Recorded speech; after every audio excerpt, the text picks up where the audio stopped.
I'm here today on the campus of Duke University in Durham, North Carolina. It's a scorching hot summer day, but that hasn't deterred the students and their families who are visiting campus. There are just loads and loads of tour groups running around.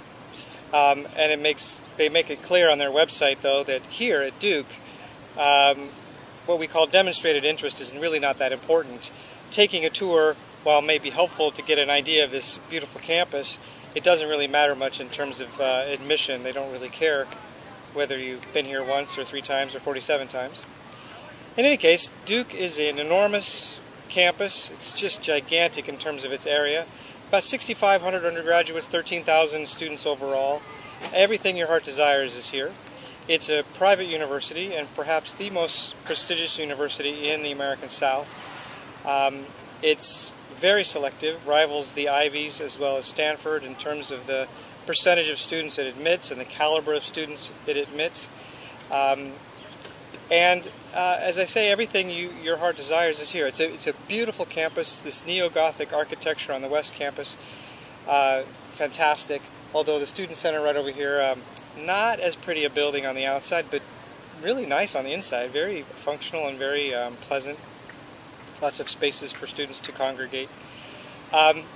Housing is required of all students for the first 3 years while they're here. And freshman students live on the East Campus, which is sort of a little bit further removed. And as I read in one of the guidebooks, part of that logic may be to shelter students from the wilder aspects of the party atmosphere at Duke. Of course, not everyone is a party animal here, but fraternities and sororities do tend to dominate the social scene. Something like 30% of men and 40% of women belong to those social groups. And while they're probably open to everyone, parties are open to everyone, they do tend to help in some ways on the positive side to make smaller social groups for students to congregate, as at many large universities. But the downside can be that if you're not involved in them, then you've got to really make your own fun. That's really where the social scene is dominant. Very similar to Dartmouth, my alma mater.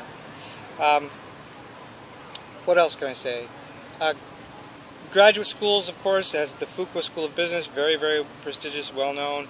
The Duke Medical Center is terrific. Beautiful buildings, more modern than the Neo-Gothic architecture of the main quad. But all in all, Duke is a fantastic university for students who are serious about either participating in Division I sports or being at a school where spectator sports is important. That is a comprehensive university that has just about anything your heart desires, and are looking for this beautiful campus in the South. It's really hard to beat.